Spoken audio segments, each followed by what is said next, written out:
down in Whoville liked Christmas a lot, but the Grinch who lived just north of Whoville did not. He hated Christmas the whole Christmas season. Now, please don't ask why. No one knows the reason.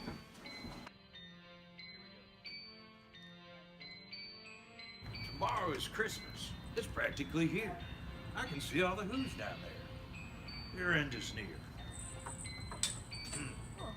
Every Who down in Whoville, the small and the very small, would stand close together with Christmas bells ringing. They'd stand hand in hand, and the Who's would start singing.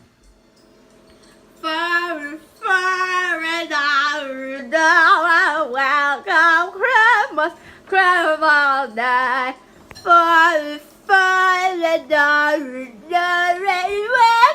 Christmas, Christmas Day.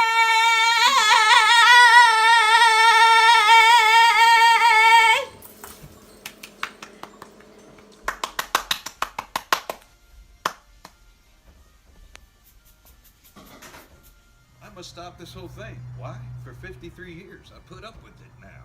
I have to stop this Christmas from coming somehow. Then he got an idea. An awful idea. I mean, woof, woof, woof. Just what to do with this coat and this hat. I look just like Saint Nick. Oh, what a smart trick. All I need is a reindeer. Took his dog Max, What? and he took some black thread, and he tied a big horn on the top of his head. Then the Grinch said, "Giddy up!" And the sleigh started down to the homes where the Who's lay a snooze in their town. "This is stop number one," the old Grinchy Claus hissed, as he climbed to the roof, empty bags in his fist. Then he slid down the chimney, a rather tight pinch. But if Santa could do it, then so could the Grinch. Then he slithered and slunked, with a smile most unpleasant, around the whole room, and took every present. Pop guns, bicycles, cookies and drums, checkerboards, bicycles, popcorn and plums, and he stuffed them in bags. Then the Grinch very nimbly stuffed all the bags, one by one, up the chimney. "You're a foul one, Mr. Grinch. You're a nasty, wasty skunk. Your heart is full of unwashed socks. Your soul is full of gunk, Mr. Grinch." The 3 words that best describe you are as follows, and he quotes, Stink, stank, and Stunk.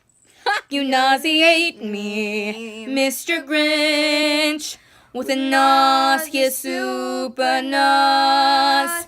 You're a crooked jerky jockey, and you drive a crooked horse, Mr. Grinch. You're a 3-decker, sauerkraut, and toadstool sandwich, with arsenic sauce." Dun-dun-dun-dun-dun-dun. Hey. It was his last stop, a small little apartment. Outside was a convertible. Max hid in the glove compartment.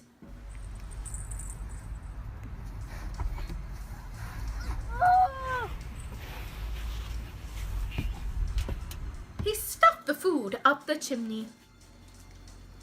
And now, Grinned the Grinch.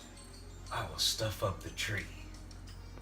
And the Grinch grabbed the tree and he started to shove. When he heard a small sound like the coo of a dove, he turned around fast and he saw a small Who. Little Cindy Lou Who, who is much more than 42. The Grinch had been caught by this tiny Who mother who'd got out of bed for a cup of cold water.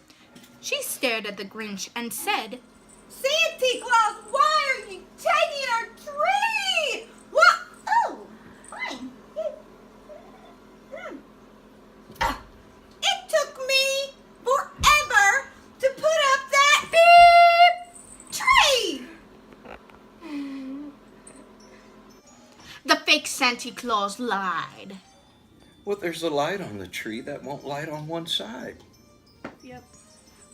So I'm taking it to my workshop, dear. Then I'll bring it back. Back right here. Then he patted her head and got her a drink and set her to bed. It was dawn, all the Who's still a snooze, when he packed up his sled. Packed it up with their presents, the ribbons, the wrappings, the tinsel, the trimmings, and even the trappings. 3,000 feet up the side of Mount Crumpet, he rode with his load to the tip-top to dump it. Poo-poo to the Who's. He was grinchishly humming. They're finding out now. No Christmas is coming. I know what they'll do. Their mouths will hang open a minute or two. And then the Who's in Whoville will cry boo-hoo.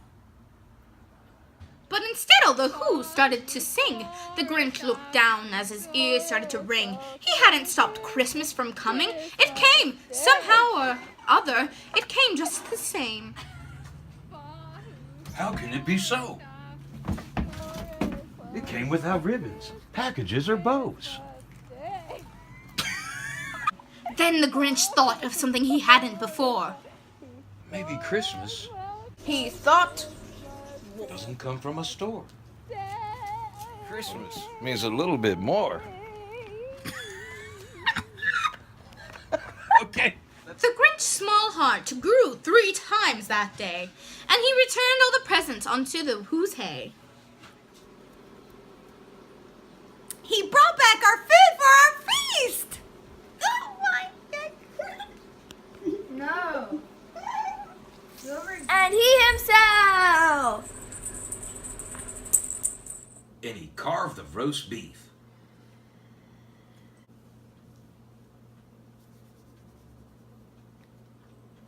And that was the tale of the green ugly thing who taught himself how to think less than the king. Welcome Christmas, Christmas Day.